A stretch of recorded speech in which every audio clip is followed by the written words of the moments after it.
what is up YouTube? Today I'm riding the 2023 Kawasaki Z900. This is a naked sport bike from Kawasaki, 900 cc's.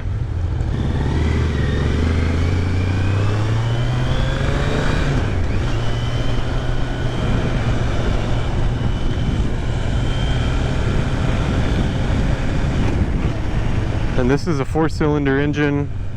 I've actually never ridden a Z900 before. I've ridden a Z1000 before, and those were the older bikes, but never the 900 series.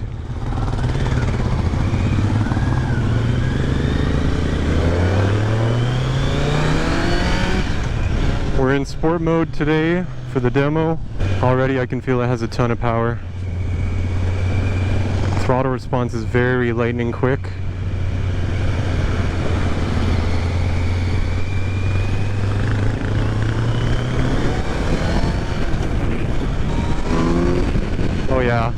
Oh yeah, she's got power.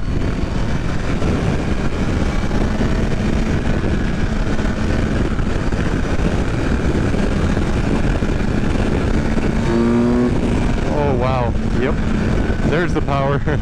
Now, just being on the freeway for a few seconds, well, 30 seconds to a minute here, I can feel the wind very strongly. And this bike has ABS, so a good time to test out the brakes there. Yeah, brakes are very good. I like that there's ABS on this bike. You can feel confident braking hard. You're not too worried about locking up the brakes and going down potentially. So low speeds here, it's pretty easy to balance. I definitely noticed it's a heavier bike than the 650 and the 400. You can definitely feel the weight when you're stopped. But once you're going slowly like this, it's pretty easy to balance the bike. On and off the throttle is a little bit jerky. So I'm kind of getting used to the fact that a lot of these fuel injected bikes are going to be jerky on and off the throttle, and that's just something you have to get used to on each bike. The seating position is fairly upright. I feel like I'm a little bit pitched forward. I feel like it's a little bit more aggressive than the 650 and the 400. I do have to reach further out with my arms, so that's a little bit different. With the 650 and the 400 I had more room to, relax my arms. This one I can relax my arms if I actually sit up straight, but I feel like it is pulling my arms out a little bit further. You can see we have a big tank here. It's nice, you get to grip the tank with your upper legs there. I really love the digital display. It's beautiful. It shows you what gear you're in, it shows you RPM and speedo as well.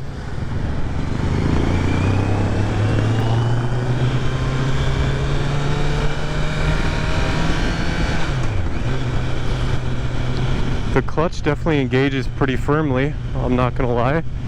It bites pretty good, and you know for sure when you're shifting and when it's actually grabbing and when it's not. The gearbox is a little bit more clunky, probably has to handle more power, so they probably made it a little bit more clunky and a little bit more heavy duty than the smaller bikes. So on and off the throttle at low speeds here, I'm trying to maintain a certain speed, but it's kind of accelerate or decelerate. It feels like there's no in between. The brakes feel great though. Brakes are very confidence inspiring. I had to do a little bit of quick braking back there. Nice relaxed braking, especially with ABS. The seat height is fairly good on here. My knees are bent. I'm 5'11". I have shorter legs. You can see my feet are flat on the ground. I think it's a good seat height still.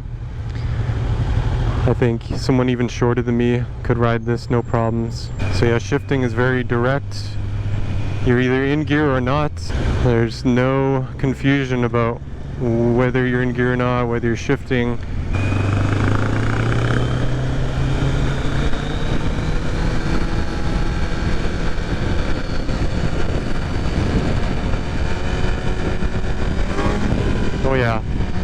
one twist of the throttle and you're gone. This thing is fast. And dangerously fast. I'm not gonna actually do it, but I feel like this could power wheelie. I'm not sure if it actually can or not, but to me the power feels like it's very instant.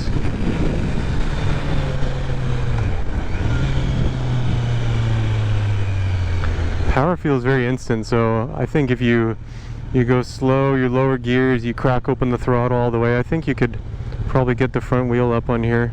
This is a very good looking bike. It's a standard Street Fighter naked bike style. I really like the styling of it. They haven't really strayed away from the naked bike look, the classic Street Fighter look that we all know.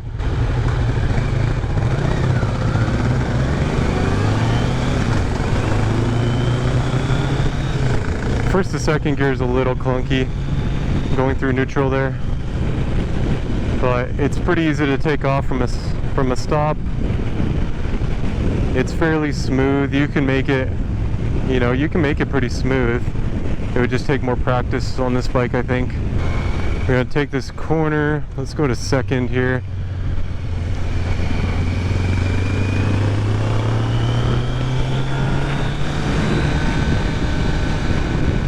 You can see how jerky it is when I'm on and off the throttle here. So that takes some getting used to.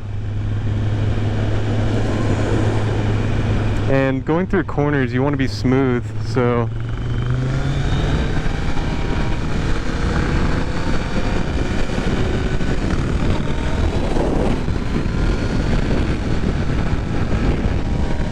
you do have to work on your throttle control on these bigger bikes, especially the naked bikes. I think they tune them so there's more torque down low. They're better for city driving than the ZX6R, for example. So you just got to get used to that kind of riding style, being smooth with your inputs. These bikes are definitely less forgiving than the beginner bikes. That's kind of what separates them. Throttle response, just general power, getting you into trouble quicker.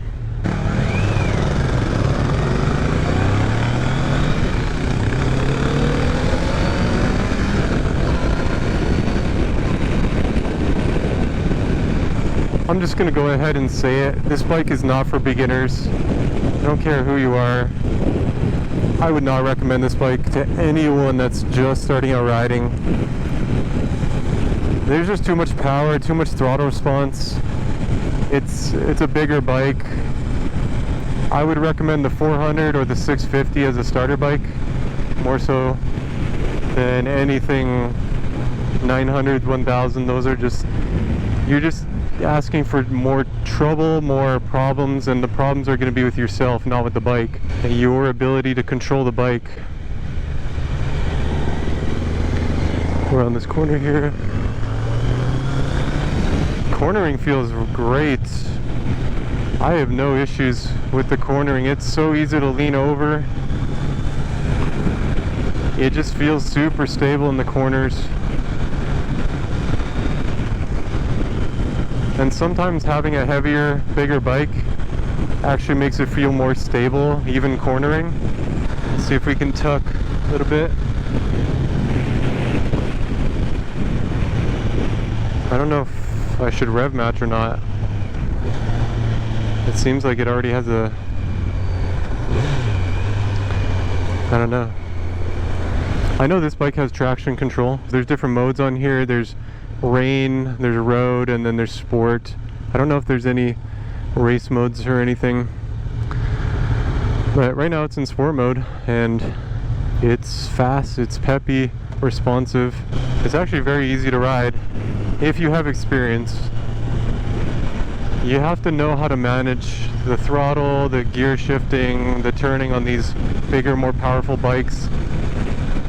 Not that I'm an expert or anything, but I do have experience riding motorcycles, so I've ridden 600s, 1000s, etc. I've ridden pretty much everything. I always had a soft spot for the Z1000, so this feels really close, if not identical, to the old Z1000s. I'm talking 2012, 2013, 2014 era. Now the thing with the naked bikes is there's going to be a lot of wind. There's not very much of a windshield here, and that's how they like it with the naked bikes. Honestly, I was not happy with riding a naked bike on the freeway. I really didn't like it when I used to have my Triumph Street Triple. It was a pain. I would be doing 80 on the freeways. That's kind of the average speed around here in Phoenix. And the wind would be just crazy wind blasts on these naked bikes. If you're doing a lot of freeway riding, a naked bike is not the greatest idea. You can put a windshield on it. That might help, but honestly, the more aerodynamic bikes like the ZX6R and the ZX10R are going to be much more enjoyable on the freeway. Even the Versys 650 and the Versys 1000 with the windshields, those are just going to be better touring bikes. Highway, freeway. This is more like in-town, ripping, fast. Even canyons you can rip. The wind blast gets exhausting after a while. After a few hours, you're kind of tired of the wind. You're riding, you're fighting traffic, and you're fighting the wind as well. So one thing to consider when you go for a naked bike like that. Overall though, I really like this bike. It's got stupid power. It's got power down low too. That's what I really like, is the torque down low. You don't have to like wring it out all the way to really get some torque out of it. You can just, whoa. She fast. Yeah, you can just rip it from almost any RPM and have power there. I think this is a much better city bike than the ZX6R. It'd be much more enjoyable around town.